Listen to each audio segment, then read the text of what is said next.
A local consumer's dream car purchased from a local dealership turned into a potential nightmare after discovering a major safety issue. The customer realized his newly acquired vehicle had no functioning rear brakes. This incident raises concerns about safety when purchasing used vehicles and the importance of thorough inspections. They never probably should have even sold you this at all, and it's not even hardly even safe to drive, so you got to take it back. Back in January of 2023, Daniel Parks purchased this used 2005 Chevrolet 1500 for around $7,000 from Michiana Chrysler Dodge Jeep Ram Fiat dealership, located on McKinley Avenue in Mishawaka. The vehicle had approximately 197,000 miles when purchased. Daniel thought he got a decent deal, but only a week after his purchase, he says he began having issues with his lights, air conditioning, and most importantly, his brakes.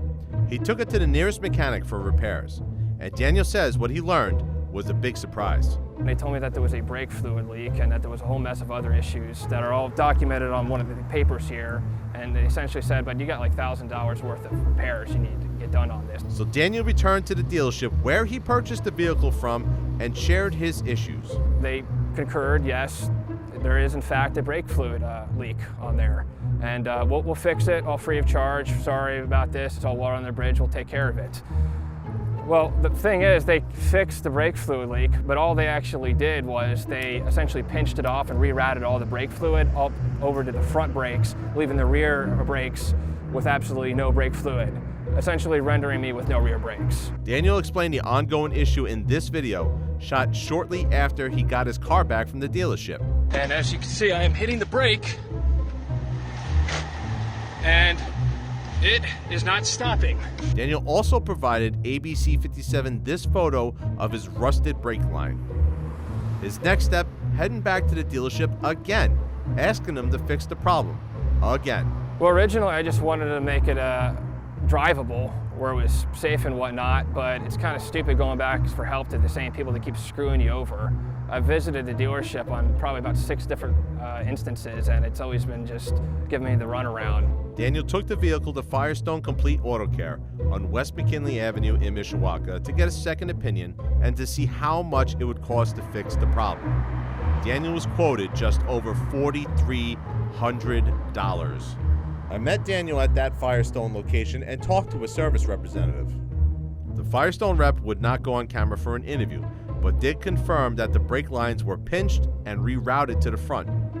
He could not tell me when that process was done.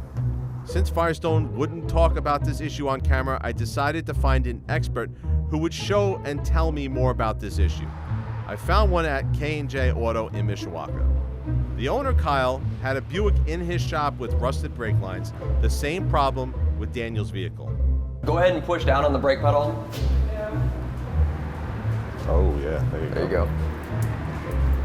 You can see in this video the Buick's rear tire spinning while the mechanic at the same time is applying the brake. Yeah, so it's still going. Whereas like this one, that one's locked up. Right. And in this clip, you can see the fluid flowing out of the brake line. So how is a normal brake line supposed to look? Kyle offered to put my personal vehicle on the lift to explain. So Kyle, first off, let's get just an overlay of how the brake lines function underneath the car. How does it work? So when you step down on your brake pedal, it applies force through the system, through your master cylinder, to your brakes, through the calipers and or wheel cylinders, and it applies friction to your rotors, which helps stop the car. Kyle told me that the brake fluid is essential in this process because the system needs something to compress. Is it possible, if the rear brake lines, for instance, are rusted out, to fold or clamp off and redirect the fluid to where it would only go to the front? Absolutely. I see it more often in race cars. In the sense of like this truck here, you have 2 brake lines here. Somebody could take these off and put new fittings into here, which would essentially stop all the brake fluid and stop the brakes from working in the back of the truck and redirect all the pressure back to the master, and basically you would have only your front brakes working.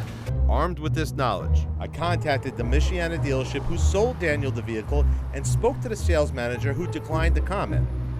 I also contacted the Attorney General's Consumer Complaint Division, and they recommended that Daniel file an official complaint online. Well, on the chance that anybody at that dealership is listening to this, I'm just asking you to do the right thing. Fast forward a few weeks later, Daniel Parks got some good news. And I was contacted by the dealership. It was actually probably a little further along. It was when I believe right after you visited them. And I said, I just want to cash out and move on with my life. And a couple days later, on Friday of 24th of this month, I walked in and he gave me the check. So I guess that's why they call you the problem solver, right? Most auto experts recommend getting a pre-purchase vehicle inspection, especially on a used vehicle.